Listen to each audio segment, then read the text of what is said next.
नमस्कार रसिक वाचक श्रोते हो, मी पूर्वा धारप.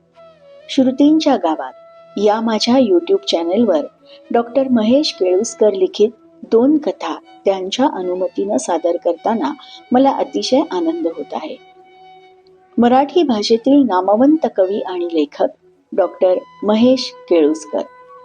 तळ कोकणातील फोंडाघाट या गावी त्यांचा जन्म झाला. मुंबई विद्यापीठाची MA PhD ही पदवी प्राप्त असलेले डॉक्टर महेश केळुसकर 1983 ते 2019 पर्यंत तब्बल 36 वर्ष आकाशवाणीत कार्यरत होते. आकाशवाणीसाठी त्यांनी विविध कार्यक्रमांची निर्मिती केली, जी श्रोत्यांच्या कायमच पसंतीस उतरली. कोकण मराठी साहित्य परिषदेचे केंद्रीय अध्यक्ष म्हणून ते तब्बल 8 वर्ष कार्यरत होते. आजवर त्यांनी लिहिलेली सुमारे 47 पुस्तकं प्रकाशित झाली असून विविध पुरस्कारांनी त्यांना सन्मानित केलं गेलं आहे.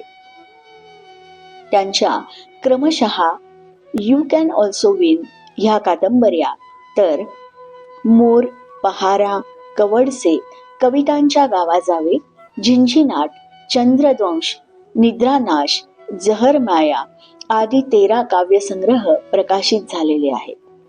दशावतार, चित्रकथी, ललित हे लोककला संशोधन ग्रंथ, जोर की लगी है यार हा कथासंग्रह, भूताचा आंबा आणि इतर गोष्टी, तसंच डोंगर चालू लागला हे बालसाहित्य, तर वह महाराजा सारखे ललित लेख संग्रह वाचकप्रिय आहेत.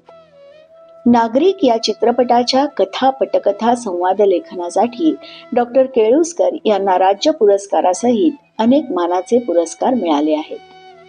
मालवणी प्रयोगात्मक लोककला या त्यांच्या PhD संशोधनासाठी त्यांना मिळालेला मुंबई विद्यापीठाचा कैलासवासी अ.का. प्रियोळकर पुरस्कार, भाऊसाहेब वर्तक पुरस्कार, झिंझिनाट या त्यांच्या कविता संग्रहाला 1988 सालचा यशवंतराव चव्हाण सांस्कृतिक प्रतिष्ठानचा पुरस्कार, तर साष्टांग नमस्कार या विनोदी लेखनासाठी उत्कृष्ट वाङ्मय राज्य पुरस्कार प्राप्त झाला आहे. तसंच पुणे येथील महाराष्ट्र साहित्य परिषदेच्या ची.वी. जोशी पुरस्काराचे ते मानकरी आहेत. एका बहुश्रुत आणि चतुरस्र लेखकाच्या या कथा श्रुतींच्या गावात या माझ्या यूट्यूब चॅनेलवर सादर करताना मला अतिशय आनंद होत आहे. लवकरच भेटूयात पुढच्या भागात. रसिक वाचक श्रोते हो, एक अत्यंत नम्र विनंती, जरूर लाईक, शेअर आणि सबस्क्राईब करा. धन्यवाद.